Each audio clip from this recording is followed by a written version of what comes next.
Hey, God bless you. My name is Sean McCorkle if you're first time on this channel.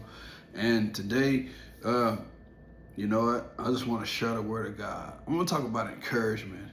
I remember it was a season of my life, right, where I was living for myself, but I wanted to do better.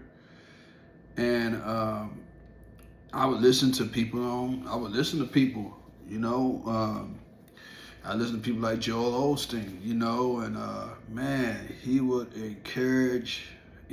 encouraged me.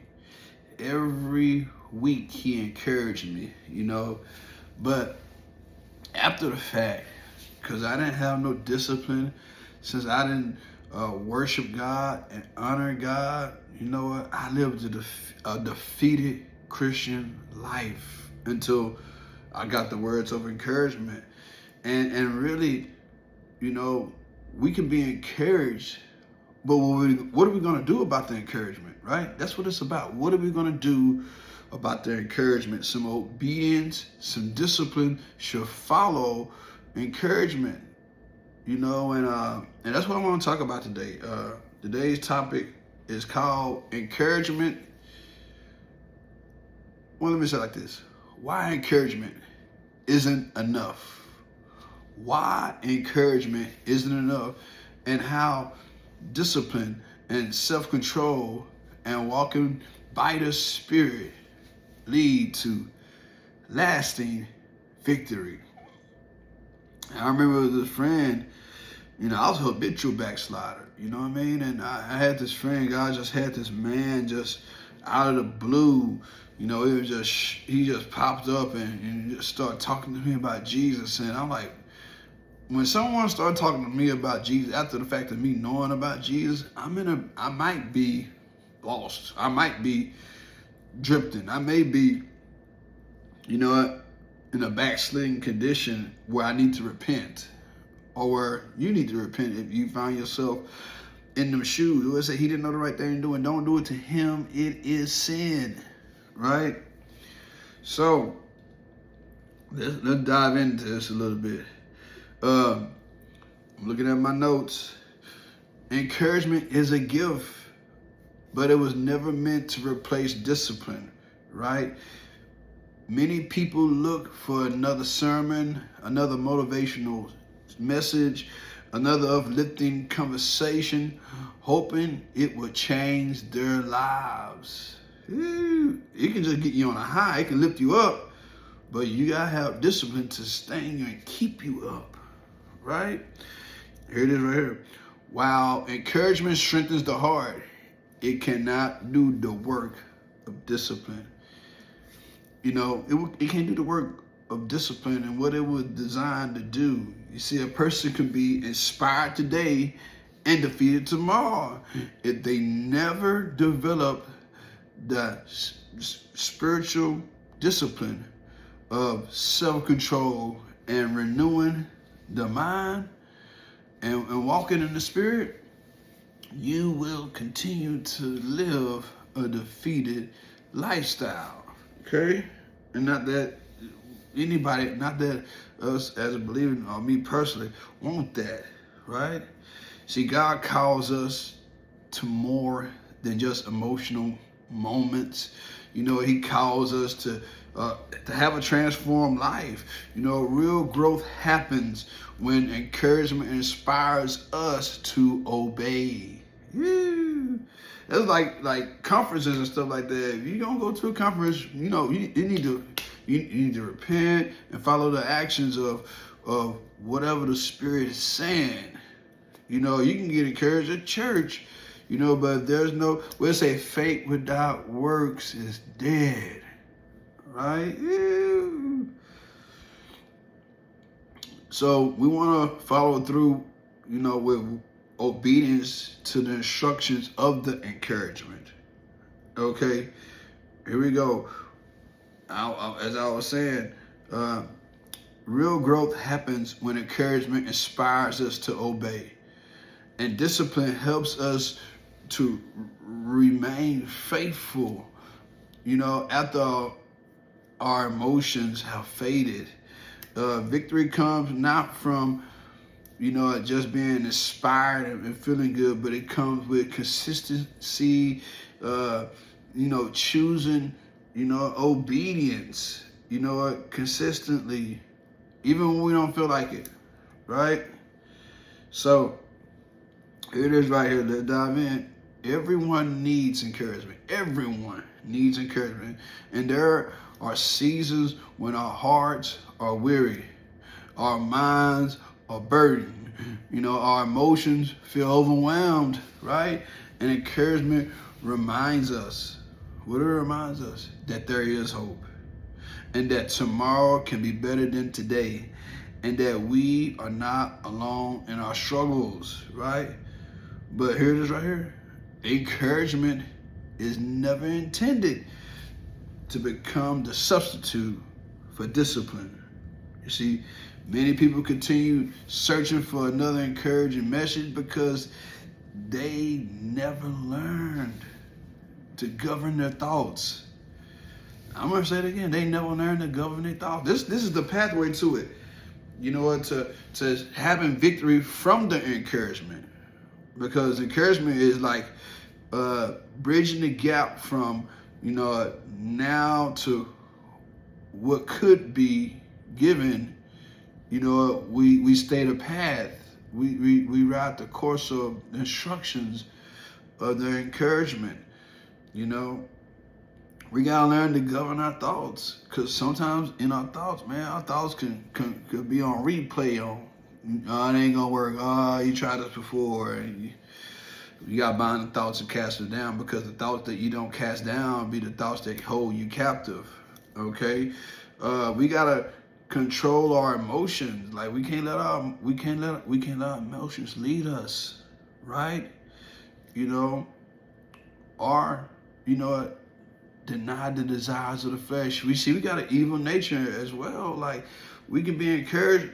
I was smoking crack then. I was smoking crack. I was fornicating. Smoking weed, drinking. I knew the right thing to do, but I had the thought and desire to do the right thing, but I wasn't walking in the power of it. And that's. I lived a defeated life, and my flesh always led me to my sin. It kept me a slave. I continued to be a slave because I wasn't obeying the spirit. We gotta master, our flesh. Paul said, I beat myself and make my flesh, make myself a slave. Our flesh should master us, not when we got a new nature. See, we're not carrying our cross when we can't deny ourselves, right? Here we go right here. Excuse me with that heartburn. Help me, Lord. They become emotionally dependent on encouragement instead of spiritual strengthening through daily obedience. You see, encouragement may lift your spirit for one moment, but discipline changes your direction. You see, a person who lacks discipline will often find themselves trapped in the same cycles. I need another word of encouragement. I need another sermon. I need another. It's kind of like you like a spiritual junkie. You need a high. You need a high. You need your emotion lifted. You need to be tickled. Your ears tickled. You know what? There's a balance. See, we can go way left or way right, but we need that balance in between, right? We can just encourage, but not talk about sin, not talk about discipline. We can talk about end times and not talk about discipline now and loving God, and or we can talk about fire and brimstone, and we gotta have that balance, right? Here we go. While these things are valuable, they cannot replace daily responsibility or walking with God. So here's point number one. The battle begins in the mind. See, Paul teaches us in Romans 12:2. It said, "Do not be conformed to this world, but be transformed by the renewing of your mind." Right? See, transformation doesn't happen simply because we hear encouraging words, right? It happens because we continually renew our minds with God's truth. And our attitude determines, well, our thoughts determine our attitude, And our attitude influences our choices, and our choices become our habits. Our habits shape our character. If we want our character to be changed, we have to be renewed in the spirit of our mind. Without being renewed in the spirit of our mind, there will not be transformation. All right. Number 2, the flesh wants feelings. The flesh wants to bask in our feelings, but the spirit produces faithfulness. You see, the flesh always looks for the easy way. It wants comfort without commitment. It wants victory without discipline, results without sacrifice. But the scripture teaches, walk by the Spirit, and you will certainly not carry out the desires of the flesh. That's Galatians 5:16, right? See, notice Paul doesn't say be encouraged and you will overcome the flesh. No, he says walk by the Spirit. Walking implies consistency. Walking requires direction. Walking is something we choose daily, right? Number 3, self-control is evident of spiritual growth. I'm going to say it again. Self-control is evidence of spiritual growth. See, one of the fruits of the Spirit is self-control. In Galatians 5:22-23, see, self-control means saying no to what feels good so you and I can do what is right. It means controlling your reactions instead of letting your emotions control you. It means refusing to let anger or fear or lust or bitterness, all the stuff from our flesh, from our way of thinking, our pride, our discouragement become our master. Because we can easily just lean in that direction, right? Where we just worship, our feelings. We can worship bitterness. We can worship our lust, what we lust after. Because we give it our obedience, right? Here we go. Without self-control, encouragement becomes temporary because the same undisciplined habits keep pulling us back into defeat. Them same undisciplined habits keep pulling us back into defeat. Oh. See, Jesus, number 4, Jesus modeled both compassion and discipline. The balance, right? See, Jesus consistently encouraged people. He comforted the brokenhearted. He restored failures. He forgave sinners, and yet he also lived a life of extraordinary discipline, right? He prayed consistently. You know what? He obeyed the Father even when it was difficult, right? He resisted every temptation from Satan in the wilderness by standing on God's word instead of his feelings. He said, "It is written." It is written, right? See, Jesus teaches us that compassion and discipline are not opposites. They work together. Like here are some examples of some other men, right? Not that God was just some ordinary man. He was 100% God and 100% man. But David often encouraged himself. in the Lord. And that's what we got to do. We got to encourage ourselves in the Lord, because we may not have nobody, to pat us on the shoulder or console us and comfort us. And, you gotta go to Him. You gotta go to Him for yourself. Meditate on the scriptures. Press in your relationship. Seek God. Draw near to God, and He'll draw near to you. Romans, James 4:8, right? Here it is right here. But he was also a man who sought God daily through prayer and worship. His strength wasn't built on occasional encouragement, but on a lifestyle of pursuing God. Woo. Here's another example, Joseph, right? He spent years in slavery and prison, and scripture doesn't record him chasing, emotional encouragement. And there's nothing wrong with encouragement. It don't make you weak or nothing like that. You know what I mean? Matter of fact, I believe if you don't encourage people and you see it, man, what side are you on? God let you see that. So you need to bring encouraging words, right?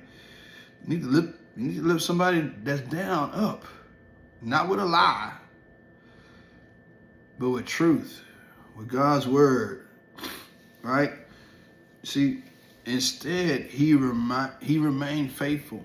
Joseph remained faithful, whether he was, in the pit or in prison. He disciplined himself. He was obedient, and it prepared him for leadership. And Paul right here, here's another one.